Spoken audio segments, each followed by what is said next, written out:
ব্যস্ততার সঙ্গে শুরু হয়েছে, তার কারণ সকাল সকাল গেছিলাম ব্লাড টেস্ট করাতে। তো গড়িয়াহাটের কাছে গেছিলাম ব্লাড টেস্ট করাতে একটা ল্যাবে। বেশ কয়েকটা টেস্ট দিয়েছে। আগের দিন তোমাদেরকে জানিয়েছিলাম কি যে ডাক্তারের কাছে গেছি, তো অনেকগুলো টেস্ট দিয়েছে, sugar, vitamin D, uric acid, এরকম অনেক কিছুতেই টেস্টগুলো করতে দিয়েছে। কালকে রিপোর্ট দেবে। তো আজকে দিনটা এখান থেকে শুরু হচ্ছে। আজকে ছুটির দিন, আজকে ছুটি নেওয়া হয়েছে স্পেশালি এটার জন্য। কতগুলো টেস্ট রয়েছে, ডাক্তার ইমিডিয়েট টেস্টগুলো করে দেখাতে বলেছে। তো চলো দিনটা এখান থেকে স্টার্ট করা যাক। আজ সারাদিন কী করছি না করছি তোমাদের সঙ্গে শেয়ার করবো। দিনটাকে এখান থেকে স্টার্ট করবো।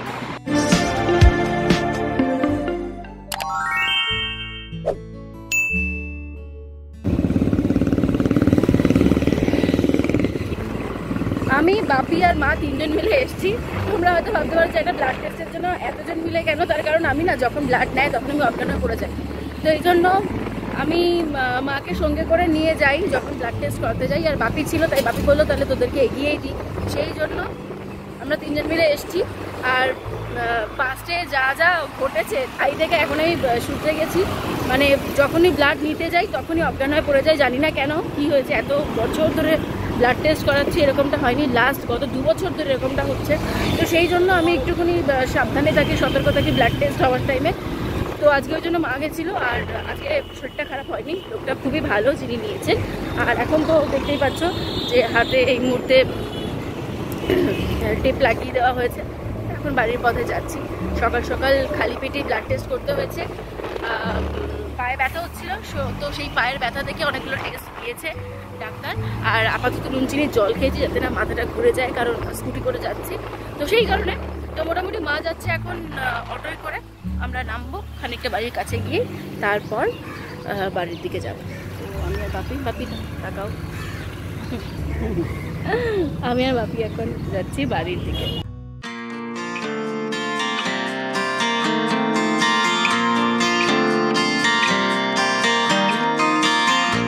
এই টেস্টগুলো আজকে দিয়েছিল ডাক্তার, কালকে রিপোর্ট দেবে বলেছে। তো সব মিলিয়ে হচ্ছে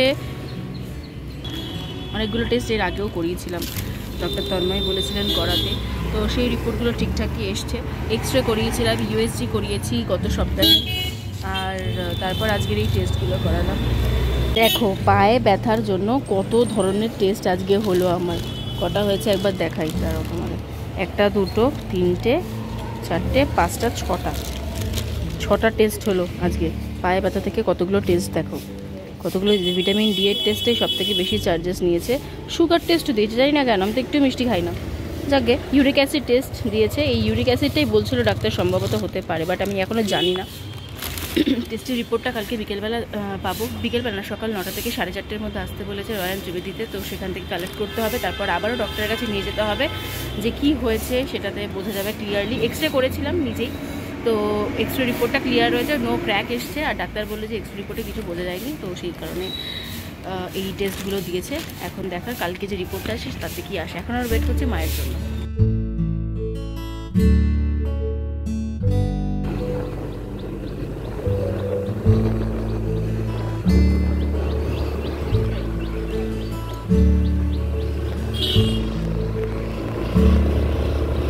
অপূর্ব আকাশটাকে দেখতে লাগছে, ভেজা তুলোর মতন মেঘগুলো জমেছে। শরৎকালে এরকম মেঘ দেখতে পাই। আজকে বেশ সকালটা ভালোই লাগলো। অসুস্থতার মাঝে কোথাও গিয়ে মনটা আজকে এটা দেখেই ভালো হয়ে গেল। মেনলি বোঝা যাচ্ছে না যে কি থেকে পায়ে ব্যথাটা হচ্ছে। এই ব্যথাটা কি বলো তো, আমি পুরোপুরি নেগলেক্ট করেছি। 4-5 মাস আগে এই ব্যথাটা আমার পায়ে হয়েছিল, কিন্তু যা হয় আর কি, আজকে দেখবো কালকে দেখবো, এই করে করে করে পায়ের ব্যথাটা বেড়েছে। মেনলি হচ্ছে পায়ের ব্যথাটা কোথায় হচ্ছে, বুড়ো আঙুল, তার চারপাশে হচ্ছে।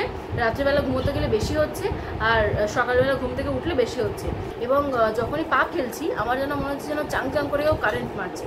আর তোমরা যদি বুঝতে পারো এটা কী থেকে ব্যথাটা হচ্ছে, তাহলে প্লিজ আমাকে কমেন্ট করে জানিও, কারণ আমি একদম পুরোপুরি কনফিউজ যে কোথা থেকে ব্যথা হচ্ছে। কারণ হাড়ও ভাঙেনি, পা হয়তো মুচকে ছিল, কোথাও হয়তো ব্যথা বা চোট পেয়েও ছিলাম, কিন্তু তার জন্য এতদিন ধরে ব্যথা হবে কি আমি নিজেও পুরোপুরি কনফিউজড।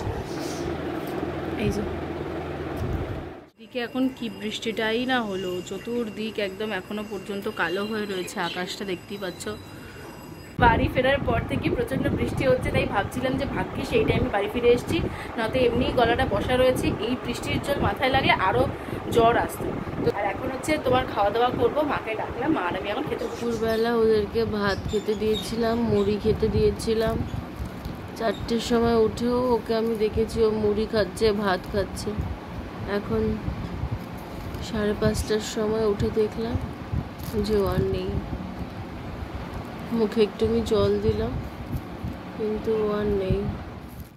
সারা সন্ধে মুড অফ করে বসে থাকার পর বোন আর আমি এখন সন্ধেবেলায় বেরিয়েছি, যাচ্ছি বাড়ির কাছে একটা মোমোর দোকানে, যেখানে গিয়ে একটুখানি মোমো খাবো সেটুকু প্ল্যান হয়েছে। আর একে তো গরম, তার মধ্যে হচ্ছে মুডটা অফ, কোনো কিছুই ভালো লাগছে না। তাই ঠিক করলাম একটু সন্ধ্যাবেলা কোথাও যাই, একটু মুডটাও ঠিক হবে বাড়ি থেকে বেরোলে। আর যেই কারণেই এই আশা মেরো মোমোতে। এটা আমরা এখন খাচ্ছি কি ওয়ান্টান, চিকেন ওয়ান্টান চুপ। এটা খাওয়ার পরে তোর পেট ভরে যাবে, তোর আর কিছু খেতে ইচ্ছে করবে না।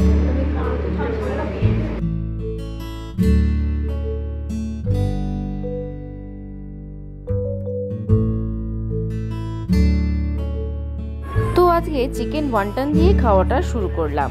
আসলে আমি ওয়ান্টান খেয়েছি, কিন্তু বোন কখনো ওয়ান্টান খায়নি, তাই ওকে বললাম আজকে ওয়ান্টানটা টেস্ট করার জন্য।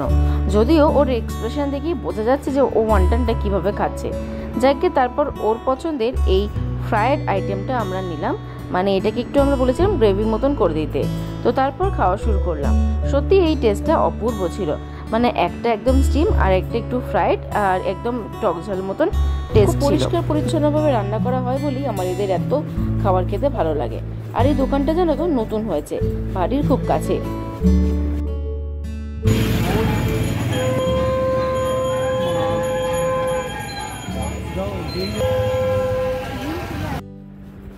এখন খেয়ে বাড়ি ফিরছি, আর বাড়ি ফেরার পথেই একটা কালী মন্দির পড়ে, সিদ্ধেশ্বরী কালী মন্দির, খুব জাগ্রত। তো সেখানেই আমরা দেখছিলাম আজকে পুজো হচ্ছে। আসলে আজকে হচ্ছে ফলহারিণী অমাবস্যা, তো যে কারণে অনেকেই দেখলাম পাড়ার এখানে গিয়েছে। আর তার সঙ্গে মা বলেছিল মিষ্টিও কিনে আনতে, তো একেবারে কালী মন্দিরেও মাকে প্রণাম করে মিষ্টি কিনে নিয়ে এখন বাড়ির পথে। ঠাকুরের জন্য সন্দেশ নিয়েছিলাম, আর তার সঙ্গে নিলাম আমাদের বাড়ির জন্যও মিষ্টি কিনলাম। আর পুজো হচ্ছিল আজকে, ফলহারিণী কালী পুজো, তো সেটাও দেখে এলাম। দেখতে পেলে কতজন লোক ছিল। তো that is it out this video guys. আজকের মতো এখানে এন্ড করছি ব্লগটাকে। দেখা হচ্ছে তোমাদের সঙ্গে পরের ভিডিওতে। সবাই ভালো থেকো, সাবধানে থেকো, টাটা।